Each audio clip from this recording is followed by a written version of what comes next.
गांधी, आज जिस बिंदु पे हम लोग प्रेस वार्ता करने आए हैं,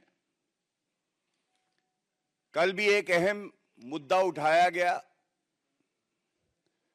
ये स्पष्ट होता जा रहा है कि कट्टर बेईमान पापी आपके कन्वीनर अरविंद केजरीवाल किस तरह से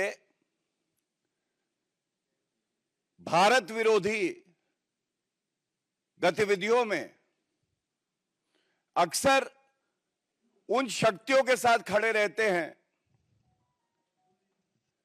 जो भारत को कमजोर करने का कार्य करती हैं। और यह कहना गलत नहीं होगा, वहीं से दिल्ली में चुनाव का माहौल है। एक अहम बिंदु और आपके समक्ष रखेंगे, ये अरविंद केजरीवाल कम है, फर्जीवाल ज्यादा है। मैं पुनः कह दूं, ये अरविंद केजरीवाल कम है, फर्जीवाल ज्यादा है। और ऐसा इसलिए कह रहे हैं क्योंकि हम सब जानते हैं कि ये वो व्यक्ति हैं जो आज भ्रष्टाचार के आरोप में बेल पे बाहर हैं। और देखिए, सबसे पहले मैं मुख्य मुद्दे पे आऊं, उससे पहले मैं इनकी ओछी घटिया राजनीति जो ये कर रहे हैं उसको आपके समक्ष तथ्यों के साथ रखना चाहता हूं। अरविंद केजरीवाल की चुनाव के दौरान 3 प्रेस वार्ताओं का उदाहरण देंगे हम लोग, और कैसे जो मुख्य मुद्दे हैं उससे ध्यान सबका हट जाए, कोई इनसे मुश्किल सवाल ना पूछे, यह सुनिश्चित कैसे करते हैं। सबसे पहले इनकी एक प्रेस वार्ता हुई। यह प्रेस वार्ता हुई 6 जनवरी 2025 को। हम सब जानते हैं कि भ्रष्टाचार के आरोप में अरविंद केजरीवाल, मनीष सिसोदिया पूर्व मुख्यमंत्री दिल्ली, संजय सिंह, सत्येंद्र जैन, ये तमाम वो वरिष्ठ नेता जो रहे हैं इनकी पार्टी के, ये सब भ्रष्टाचार के आरोप में बाहर आए। भारतीय जनता पार्टी सकारात्मक जनता के मुद्दे उठा रही थी। वो पूछ रही थी, अरविंद केजरीवाल जी ये बताइए, जो आपके वादे थे उन वादों पे आपका रिपोर्ट कार्ड क्या है। उत्तर, खुद इन्होंने स्वीकारा कि 3 वादे, यमुना को साफ करूंगा, मैं नहीं कर पाया, sorry, I am very sorry. दूसरा मुद्दा, इन्होंने कहा रोड को हम यूरोप की तरह बना देंगे, इन्होंने कहा आई एम सॉरी, मैं नहीं कर पाया। तीसरा, इन्होंने कहा हर घर में नल में जल आएगा और वो पीने लायक होगा। तमाम चैनल आप लोग, मैं आप लोगों का आभार व्यक्त करूंगा, दिखा रहे हैं किस तरह से नीले पानी का, लाल पानी का, काले पानी का जल आ रहा है। अगर अरविंद केजरीवाल जी खुद पी लें तो बीमार पड़ जाएं। उन्होंने स्वीकारा मैं नहीं कर पाया। लेकिन अब हमने पूछा, आपने कहा 20 कॉलेज बनाएंगे, वो 20 कॉलेज की सूची बता दो, नहीं बताई। घोटाला जरूर कर दिया। हमने कहा, आपने कहा 20 अस्पताल बड़े बनाएंगे, उसके बारे में बता दो, नहीं बताया। लोगों ने कहा 15 लाख सीसीटीवी, नहीं बता रहे। ऐसे तमाम वादे हैं, लेकिन ध्यान कैसे भटकाते हैं ये देखिए। 6 तारीख को इनकी प्रेस वार्ता और उसके बाद इनका एक्स पे पोस्ट, मुद्दा ध्यान भटकाने का कह रहे हैं। मैंने कुछ दिन पहले बोला था कि दिल्ली सीएम आतिशी जी को गिरफ्तार किया जाएगा और आपके कुछ नेताओं पर रेड होगी। विश्वस्त सूत्रों के मुताबिक मनीष सिसोदिया जी के घर अगले कुछ दिनों में सीबीआई रेड होगी। यह पहला मुद्दा, भटकाने का काम किया। आज पूछा जाएगा भाई, आज 15 तारीख है, 10 दिन हो गए, क्या हुआ है? देखा आपने इनकी राजनीति। अब दूसरा आई है जिसपे मैं आज बड़ी प्रमुखता से कुछ सवाल करूंगा और उम्मीद करूंगा जो अरविंद केजरीवाल घबरा जाते हैं, जनता के उत्तर देने में सक्षम नहीं है, जिनकी पुरानी राजनीति आप याद करिए, भ्रष्टाचार को समाप्त कर दूंगा, भ्रष्टाचार का पर्याय बन गए, वीवीआईपी कल्चर खत्म कर दूंगा तो अपने लिए शीश महल बना लिया, जिनकी टोपी मैं हूं आम आदमी गायब हो गई, मफलर गायब हो गया, वैगनआर गायब हो गई।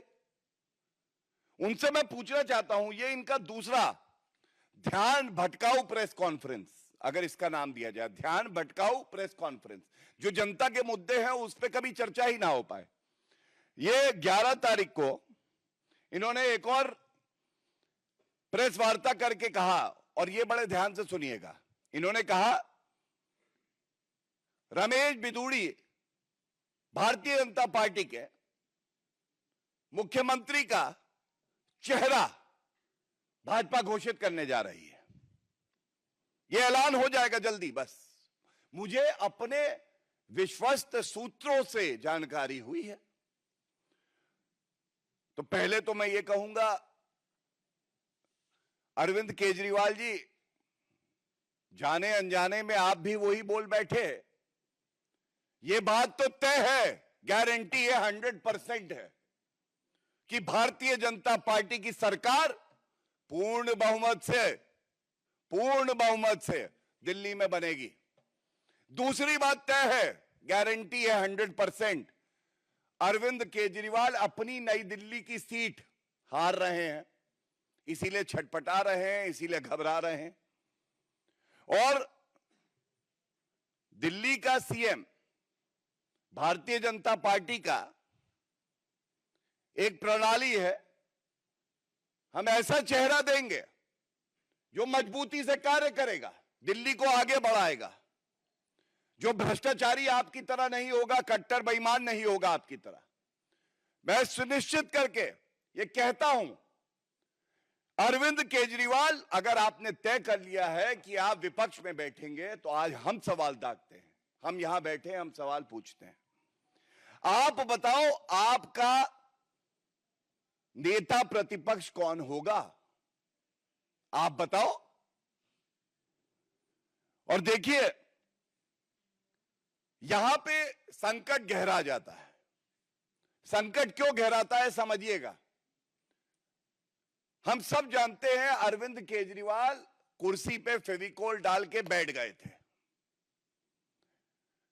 जब जनता का आंदोलन हुआ, भारतीय जनता पार्टी ने प्रखरता से मुद्दा उठाया, फेविकोल ईमानदारी की गर्मी से पिघला, जेल गए अरविंद केजरीवाल, तब तक इस्तीफा नहीं दिया।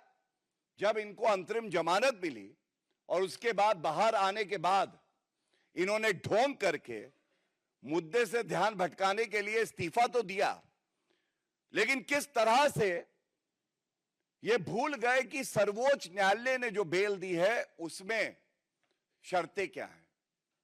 शर्तें हैं, किसी फाइल पे ये हस्ताक्षर नहीं कर सकते। तो नेता प्रतिपक्ष तो अरविंद केजरीवाल बन नहीं सकते। अब अरविंद केजरीवाल नेता प्रतिपक्ष भी नहीं बन सकते, तो जो हमारे विश्वस्त सूत्रों ने बताया है, अरविंद केजरीवाल को सबसे ज्यादा क्या पसंद आता है? गुंडागर्दी, रिश्वतखोरी, वसूली, रंगदारी, उगाही। तो दो नाम विश्वस्त सूत्रों ने जो बताया, पहला अमानतुल्लाह खान नेता प्रतिपक्ष बनाएंगे क्योंकि हिंदुओं से नफरत है और रोहिंग्या को मदद कर रहे हैं, जिनके खिलाफ हर पार्टी को दलगत राजनीति से ऊपर उठ के एक साथ हो जाना चाहिए था। लेकिन बताते हैं अमानतुल्लाह खान से ऊपर भी एक नाम है, वो नाम है नरेश बाल्या। और ऐसा क्यों? क्योंकि अपराधी अरविंद केजरीवाल को बहुत पसंद आते हैं। अगर अपराधी जो मकोका का केस उनके ऊपर लगा हुआ है उगाही कर सके, जो डॉन हैं, हत्यारे हैं, उनसे साठगांठ बना के वसूली कर सके, जिसको हमने इसी मंच से उजागर किया था, जो रंगदारी की बात करे, आम जनता को डरा के रखे, ऐसे लोग कट्टर बेईमान, पापी, भ्रष्टाचारी अरविंद केजरीवाल को बहुत पसंद आते हैं। और ऐसा मैं इसलिए कहता हूं बड़ी जिम्मेदारी से, हम सब जानते हैं कि भाई एक व्यापक सवाल आएगा, आतिशी मारलेना जी क्यों नहीं, यह सवाल सबके मन में आएगा। लेकिन देखिए, महिलाओं की कितनी इज्जत अरविंद केजरीवाल करते हैं, इस बात से स्पष्ट हो जाता है। अरविंद केजरीवाल खुद ही कहते हैं स्वयं, ये देखिए अस्थाई मुख्यमंत्री है, ये तो केवल दिखावा है, ढोंग है, चेहरा तो मैं ही हूं। क्या ये महिला का अपमान नहीं है? ठीक है, हमारे विरोधी दल से हैं, लेकिन मुख्यमंत्री के पद पे हैं, संवैधानिक पद है। किस तरह से महिला का अपमान करते हुए कहते हैं ये स्टेपनी है, Atishi Marlena is the stepney of Aam Aadmi Party's vehicle. The real tire is Arvind Kejriwal, and that is why it is important. इसलिए ये आवश्यक है कि हम बताएं किस तरह से, चाहे स्वाति मालीवाल हो, जिनको मुख्यमंत्री आवास पे पिटवाया गया, और चाहे आतिशी मारलेना जी हो, उनका अपमान किया गया। और इसीलिए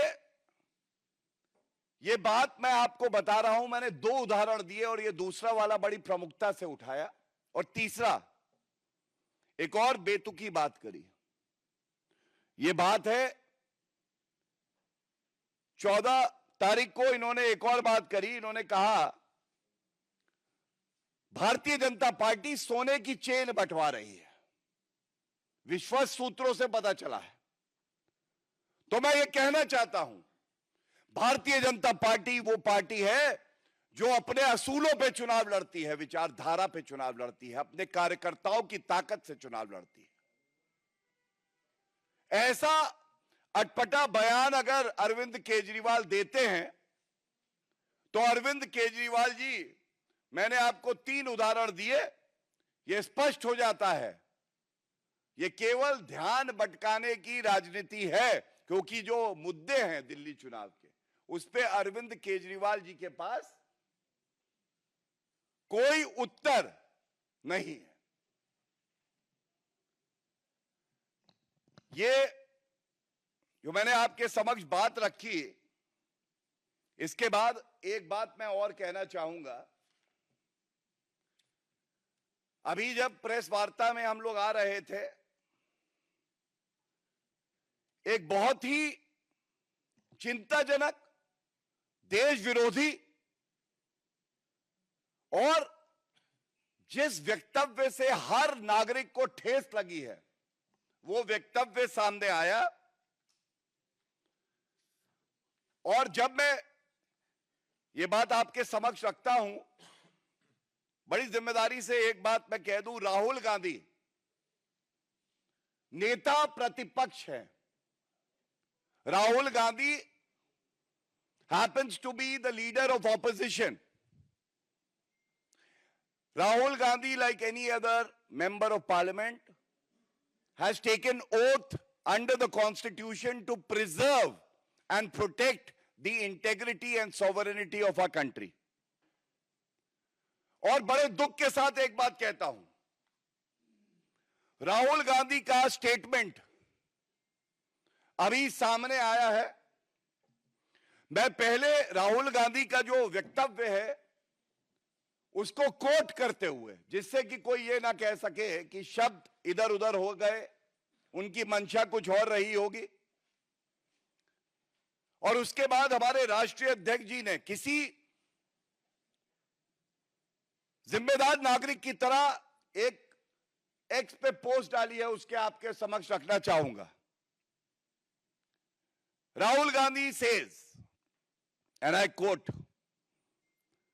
"We are now fighting not just the BJP, the RSS, but the Indian state itself." Bharat से लड़ रहे हैं। राहुल गांधी जी नेता प्रतिपक्ष भारत के हैं। संविधान जिसकी शपथ ली है वो भारत का है, और नेता प्रतिपक्ष भारत का कहता है कि हम भारत स्टेट से लड़ रहे हैं। राष्ट्रीय अध्यक्ष जी ने जो कहा है ये हर नागरिक के दिल की बात है। And I am quoting now, "Hidden no more. Congress's ugly truth now stands exposed by their own leader." I compliment is hashtagged Mr. Rahul Gandhi for saying clearly what the nation knows, that he is fighting the Indian state. It is not a secret that Mr. Gandhi and his ecosystem have close links with urban Naxals and the deep state, who want to defame, demean, and discredit India. His repeated actions have also strengthened this belief.